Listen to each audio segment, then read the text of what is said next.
अहलाबाद हायकोर्टाने एक खूप महत्त्वपूर्ण निर्णय दिला आहे. या निर्णयाचं असं महत्त्व आहे की रजनीश वर्सेस नेहा हे जे जजमेंट आलेले सुप्रीम कोर्टाचं, त्याच्याप्रमाणे पती आणि पत्नी दोघांनाही आपले असेट्स लायबिलिटी द्यावे लागतात.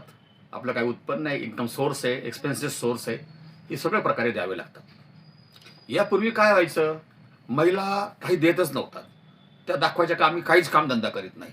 त्याच्यामुळे मग हे सगळं प्रूव्ह करणं कोर्टाला खूप अवघड व्हायचं.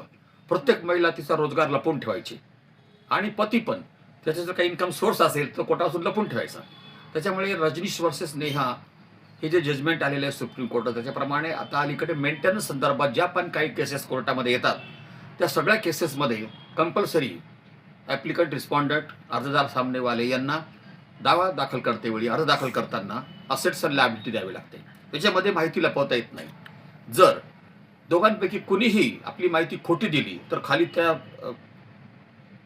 ॲफिडेव्हिटमध्ये एक क्लॉज टाकलेला आहे की खोटी जर माहिती दिली, तुम्ही जर फसवणूक केली तर तुमच्या विरुद्ध गुन्हा दाखल होईल आणि त्याच्यावर तुम्हाला परिणाम भोगावे लागतील, असं स्पष्टपणे आहे. त्याच्या खाली आपण सही करतो, ॲफिडेव्हिट करतो.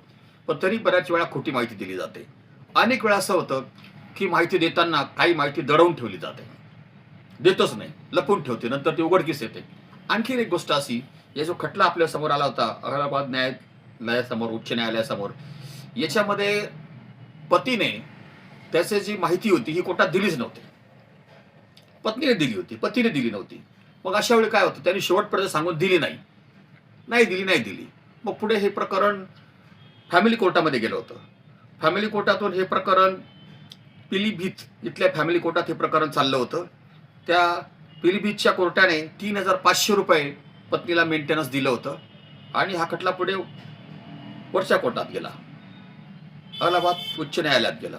उच्च न्यायालयाने असा संदर्भ घेतला की तुम्ही अशा प्रकारची माहिती लपवणं म्हणजे ॲडव्हान्स इन्फरन्सेस काढण्यासारखं आहे.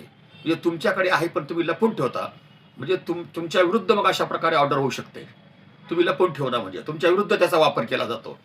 लक्षात घ्या, प्रत्येकाने माहिती प्रामाणिकपणे द्यावी, त्याच्यामध्ये सगळं सत्य लिहावं, नाहीतर कोर्ट आपल्या वर्सेस ॲडव्हर्स इन्फरन्सेस काढतं, मग त्याचे परिणाम आपल्याला भोगावे लागतात.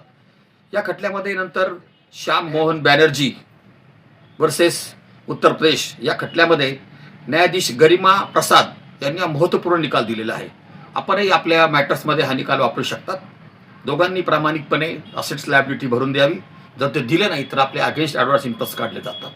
धन्यवाद.